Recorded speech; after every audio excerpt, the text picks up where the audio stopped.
Assalamualaikum warahmatullahi wabarakatuh. Selamat siang adik-adik semuanya kelas 9 SMP Insan Cendekia Yogyakarta. Semoga kalian semua dalam keadaan sehat dan berbahagia semuanya. Ya, adik-adik semuanya, pelajaran IPA hari ini bersama dengan Bu Lina pada bab sistem reproduksi manusia. Nah, bagian yang akan dipelajari, yang pertama mengenai pembelahan sel, yang kedua mengenai struktur dan fungsi sistem reproduksi manusia, dan yang ketiga adalah mengenai kesehatan organ reproduksi manusia. Nah, pada pertemuan hari ini kita akan belajar mengenai pembelahan sel. Ya, jenis-jenis pembelahan sel ada dua, yaitu pembelahan mitosis dan pembelahan meiosis. Ya, apa perbedaan antara pembelahan mitosis dan meiosis? Nah, pembelahan mitosis merupakan pembelahan yang menghasilkan dua sel anakan dengan materi genetik yang identik dari sel induknya. Pembelahan secara mitosis terjadi pada organisme yang mengalami pertumbuhan, perbaikan, ataupun reproduksi aseksual atau tidak kawin. Jumlah kromosom sel anakan adalah 2N atau disebut dengan diploid. Siklus hidup sel dibagi menjadi dua, yaitu fase pertumbuhan, interfase, dan fase pembelahan. Nah, tahapan mitosis diantaranya adalah interfase, profase, metafase, anafase, dan telofase. Ya, interfase. Tahap persiapan pada setiap sel yang akan melakukan pembelahan. Tahapan yang paling lama dalam siklus sel. Kemudian, terjadi proses metabolisme yang tidak berpengaruh dalam perubahan morfologi sel. Terdiri atas 3 fase, yaitu G1 atau GAP1, fase sintesis, dan fase G2 atau GAP2.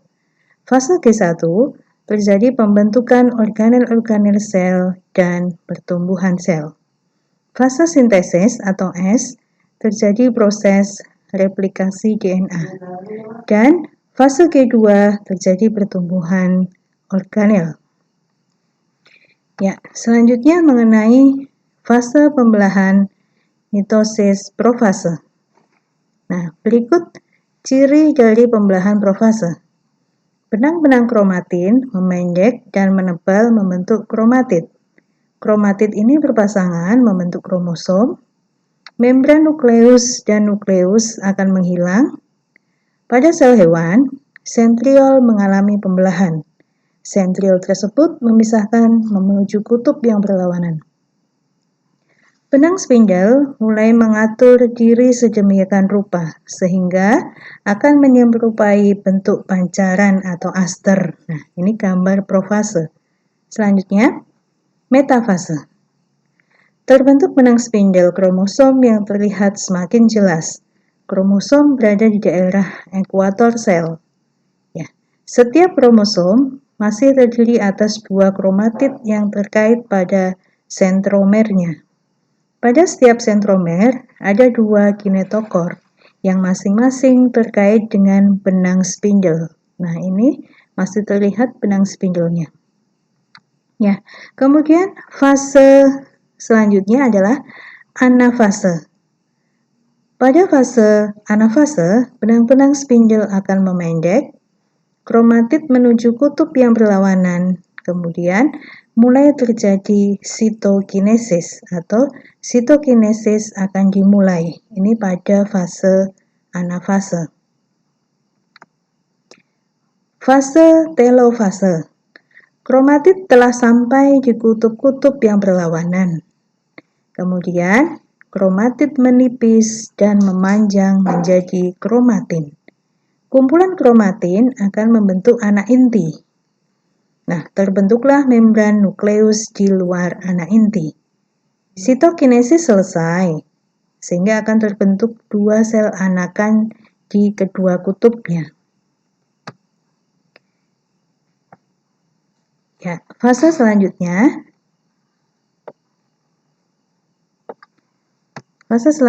adalah mengenai pembelahan meiosis. Tadi fase pembelahan mitosis. Nah, Sekarang penjelasan mengenai pembelahan meiosis. Pembelahan meiosis menghasilkan sel anakan dengan jumlah kromosom setengah jumlah kromosom sel induk. Pembelahan meiosis bertujuan untuk berkembang biak secara seksual, yaitu dalam proses pembentukan gamet atau gametogenesis. Meiosis mengalami pembelahan inti 2 kali, sehingga satu sel diploid 2N akan menghasilkan 4 sel haploid atau N. Sebelum pembelahan meiosis terjadi, sel mengalami fase pertumbuhan atau interfase, seperti pada tahap pembelahan meiosis. Nah, ini adalah tahap pembelahan meiosis 1, yaitu profase 1, metafase 1, anafase 1, dan telofase 1. Kemudian pada pembelahan meiosis 2, profase 2, metafase 2, anafase 2, dan telofase 2. Ya, kita ke fase pembelahan profase 1. Membran inti mulai menghilang. Terbentuklah gelendong pembelahan, kromosom akan menebal dan kromosom homolog saling berpasangan. Terjadi pindah silang atau pertukaran segmen melalui DNA yang sesuai di antara dua kromatidnya. Ya. Kemudian pada metafase 1, kromosom homolog atau tetrat bergerak ke bidang ekuator dengan sentromer mengarah ke kutubnya. Jadi ada 2 kutub. Ya, masing-masing kromosom berikatan dengan benang spindle pada bagian sentromer. Ya. Kemudian pembelahan anafase 1.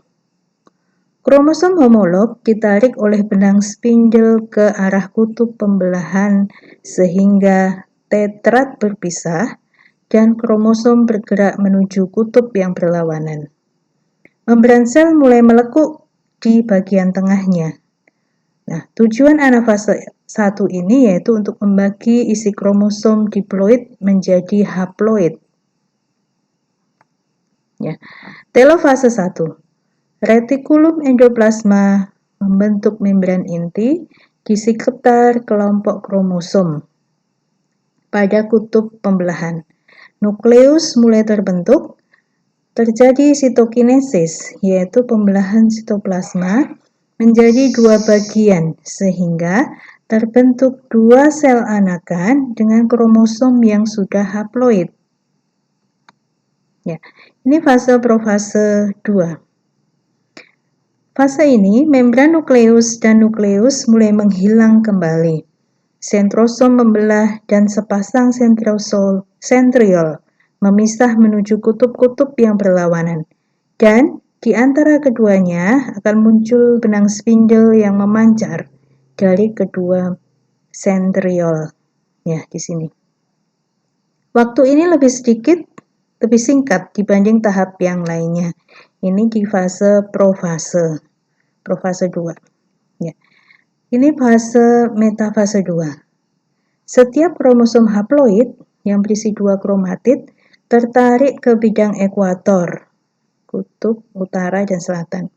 Terbentuk benang-benang spindle. Salah satu ujungnya melekat pada sentromer, khususnya di bagian kinetokor, dan ujung lainnya membentang menuju kutub pembelahan yang berlawanan. Nah, ini fase metafase 2. Selanjutnya fase anafase 2. Spindle menarik kromatid menuju kutub pembelahan yang berlawanan. Kedua kromatid akan bergerak menuju kutub yang berbeda. Pada akhir anafase, membran sel mulai melekuk. Nah, ini di akhir anafase. Telofase 2. Kromatid di kutub akan berubah menjadi benang-benang kromatin. Membran nukleus dan inti haploid terbentuk. Kromosom menipis dan memanjang menjadi benang-benang kromatin. Terjadi sitokinesis sehingga terbentuk 4 sel anakan yang haploid. Nah, demikian tadi paparan mengenai fase mitosis dan meiosis pada pembelahan sel. Ya, besok kita akan lanjutkan materi sistem reproduksi manusia pada minggu berikutnya. Demikian paparan dari Bu Lina. Ibu ucapkan sekian. Assalamualaikum warahmatullahi wabarakatuh. Tetap semangat belajar dan raihlah cita-citamu setinggi langit. Oke, dadah.